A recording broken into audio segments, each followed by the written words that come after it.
প্রিয় দর্শক মন্ডলী, আমরা কলকাতা রাজপথে দেখতে পাচ্ছি বহু মানুষ এসেছে আজকে। তো আজকে এই রাজপথে এত কেন মানুষ, কারণটা কি? আমরা আমাদের একজন স্বনামধন্য ব্যক্তিকে পেয়ে গেছি, ওনার কাছ থেকে জানবো। তো আপনি বলুন, এই কলকাতা রাজপথে এত মানুষ এখানে এত কেন জমায়েত হয়েছে, কারণটা কি বলুন?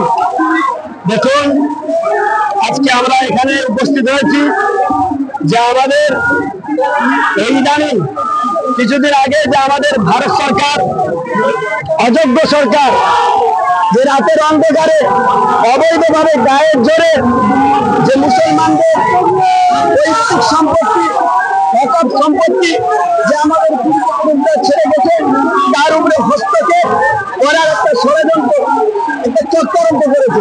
রাতের অন্ধকারে পার্লামেন্টে গায়ের জোরে তারা বিল পাস করেছে যে কিনা সংশোধনী বিল মুসলমানের ফায়দার জন্য নয়। তারা বলছে যে মুসলমানকে ফায়দাকে নিয়ে মোটি মুসলমানকে ফায়দা নয়, বরং মুসলমানদেরকে আগামীতে তাদেরকে ভূমিহীন করে তাদেরকে একদম এই দেশ থেকে বিতাড়িত করার জন্য, তাদেরকে হত্যা করার জন্য, একদম তাদেরকে শেষ করে দেওয়ার জন্য একটা ষড়যন্ত্র। তাই আমরা এই মুসলমান যারা প্রাণ দিয়ে, গলা কাটিয়ে, রক্ত দিয়ে দেশকে স্বাধীন করেছিলাম, আমরা আরো একবার মুসলমান, পুরো ভারতের মুসলমান আজকে সেই তাজা রক্ত নিয়ে এই রাজপথে আমরা হাজির হয়েছি। আরো একবার আমরা রক্ত দিতে রাজি আছি। আমরা জানি যে আমরা খবর সূত্রে জানতে পারছি যে এই অকাপিকে পাশ হলে নাকি মুসলমানের উপকার হবে। আমার প্রশ্ন, যে মানুষটা আমাদের মুসলমানদেরকে বাবরি মসজিদ মসজিদ মাদ্রাসাকে ধ্বংস করে যায়, তারা এবার বলছে অকাপিন যদি সরকারের হাতে আছে তারা উপকার হবে, তাহলে এখানে মসজিদ ভেঙে দেওয়া আর মুসলমানের উপকার করে তারা হচ্ছে, এটা আপনি কি বলবেন? তাদের হাত থেকে আপনি মুসলমানদের উপকার চাইছেন, যাদের একজনও মুসলমান মন্ত্রী নেই, যাদের এমএলএর মধ্যে একজনের মুসলমান এমএলএ নেই। এই ভারতবর্ষকে স্বাধীন করেছিল মুসলমান, 63,000 মুসলমান এখন পর্যন্ত নাম লেখা আছে আপনার দিল্লি আপনার ইন্ডিয়া গেছে। আর যাদের মন্ত্রী সভার মধ্যে একজন মুসলমান মন্ত্রী নেই, যাদের এমপি, যাদের এমএলএর মধ্যে একজন মুসলমান এমএলএ নেই, তারা মুসলমানদের ফায়দা চাইবে, তারা মুসলমানদের উপকার চাইবে। আমরা মুসলমানরা এই বিল চাচ্ছি না, আমরা মুসলমানরা এই বিল চাচ্ছি, এই বিল প্রত্যাহার করতে হবে। প্রয়োজনে আমরা দিল্লি রাজপথ ঘেরাও করবো। আচ্ছা, এই যে সম্পত্তিটা আমাদের দর্শক বা জনগণের উদ্দেশ্যে একটু ক্লিয়ার করে বুঝান। ওয়াকফ বলতে কি জিনিস, এটা আপনি কি বলতে চাইছেন? দেখুন, ওয়াকফ এটা একটা আরবি ওয়াকফ, মানে কোনো কিছুকে নির্ধারিত করে দেওয়া, চিহ্নিত করে চিরস্থায়ী ভাবে রেখে দেওয়া ওয়াকফ। আমাদের পূর্বপুরুষরা এটা তারা জানে না, ওই 2 টাকা দিয়ে ফুটপাত থেকে বই কিনে আর ওয়াকফের মানে করলে হবে না, এটা তারা জানে না, তারা দান করতে জানে না, তারা লুটে খেতে জানে, তারা স্বৈরাচারী, তারা জালেম। আমাদের পূর্বপুরুষরা মুসলমানদের চিন্তা ভাবনা করে, আমাদের জন্য ভাবনা চিন্তা করে কিছু সম্পদ, কিছু জমি আমাদের জন্য ওয়াকফ করে দিয়েছে, আপনার কিনে রেখে দিয়ে গেছে, যাতে করে দীর্ঘদিন মুসলমানরা এখান থেকে ফায়দা পায়। সেই তাদের জীবনে এই যে আন্দোলন আমরা দেখতে পাচ্ছি, অনেক মানুষের মধ্যে লাখ লাখ মানুষের যে আজকের এই ওয়াকফ প্রত্যাহারের দাবিতে, তো এই আন্দোলন আপনারা কতদিন চালাতে পারেন? আরে ভাই, এ তো 4 ভাগের 1 ভাগও মানুষ আসে না। আমি বলতে চাইছি আন্দোলন কতদিন ধরে চলবে? চলুন, আন্দোলন যতদিন না এই স্বৈরাচারী সরকারকে আমরা প্রশান্ত মহাসাগরের নিচে গিয়ে দিতে পারছি, ততদিন আমাদের আন্দোলন চলবে। আচ্ছা, সরকারের উদ্দেশ্যে ওয়াকফ বিল প্রত্যাহারের দাবিতে জনগণের স্বার্থে এবং সরকারের উদ্দেশ্যে আপনি কি বার্তা দিবেন? আপনারা সবার মধ্যে কি বার্তা দেবেন? আমাদের বার্তা হচ্ছে, আমরা শান্তি শৃঙ্খলা বজায় রেখে আমরা পথে নামতে আজকে বাধ্য হয়েছি। আমরা কিন্তু আগে বেড়ে আমরা অশান্তি করতে চাই না।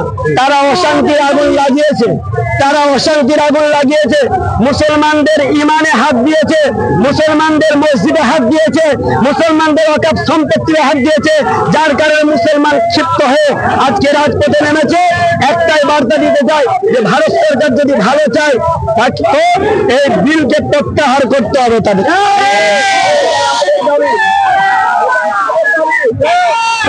মুসলমান মুসলমান ঘরে হাতে চুরি পরে বসতে হবে না। মুসলমান জীবন দিতে রাজি, ইমান দিতে রাজি নেই।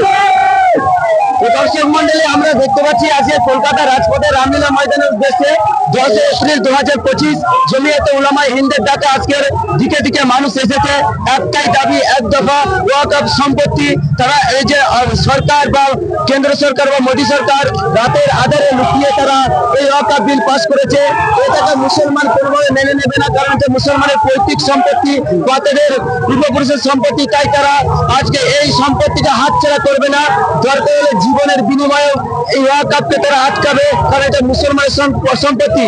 আমি আপনাকে আরেকটা প্রশ্ন করব, আপনি কিছুক্ষণ আগে বলছিলেন যে রাতের আধারে লুকিয়ে লুকিয়ে তারা বিলটা পাস করেছে।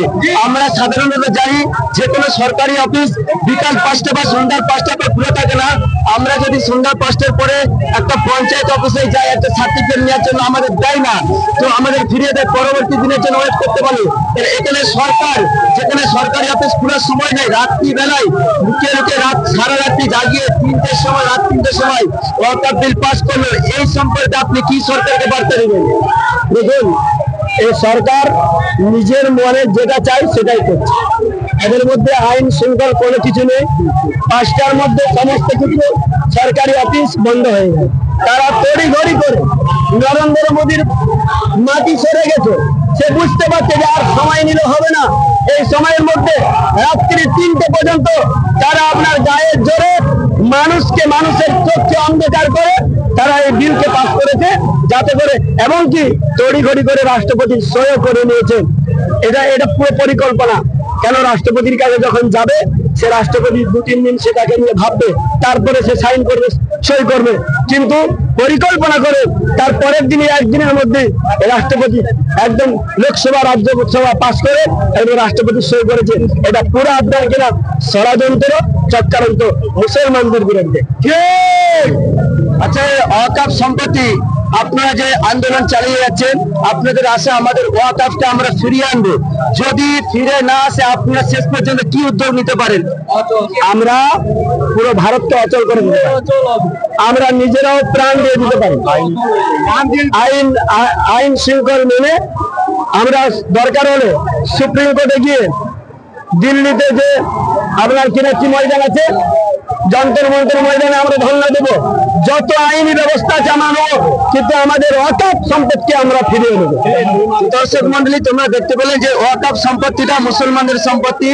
এইটা যদি না সরকার স্বেচ্ছায় বা কৃষি বিলের মতন না যদি ফিরিয়ে দেয়, তাহলে তারা এমনকি আইনি মারফতে লড়বে, এমনকি জীবন দিতে তারা প্রস্তুত থাকবে। তো দর্শক মন্ডলী, ভিডিওটা আজকে আপনি একজন মুসলমান হিসাবে আপনার সম্পত্তিটা, মুসলমানের সম্পত্তিটা আপনার ভবিষ্যৎ প্রজন্মের সন্তানদের কথা ভেবে, আওলাদদের কথা ভেবে আজকের এই ভিডিওটা বেশি বেশি করে শেয়ার করুন। আপনি আসতে পারেননি, কিন্তু ভিডিওটা এত পরিমাণে শেয়ার করুন, কারণ সোশ্যাল মিডিয়ার একটা মাধ্যম। এই সোশ্যাল মিডিয়ার মাধ্যমে যদি আমরা ঝড় তুলতে পারি, সরকার বাধ্য হবে এই ওয়াকফ বিলকে প্রত্যাহার করতে, কৃষি বিলের মতো। তো দর্শক মন্ডলী, এই পর্যন্ত আজকে সবাই ভালো থাকেন, ভিডিওটা বেশি বেশি শেয়ার করেন এবং মন্তব্য জানাবেন। সবাই ভালো থাকুন, আসসালামু আলাইকুম। নরেন্দ্র মোদী তোমায় জানায় ঠিক ঠিক ঠিক ঠিক ঠিক ঠিক। নরেন্দ্র মোদী তোমায় জানায় ঠিক ঠিক ঠিক।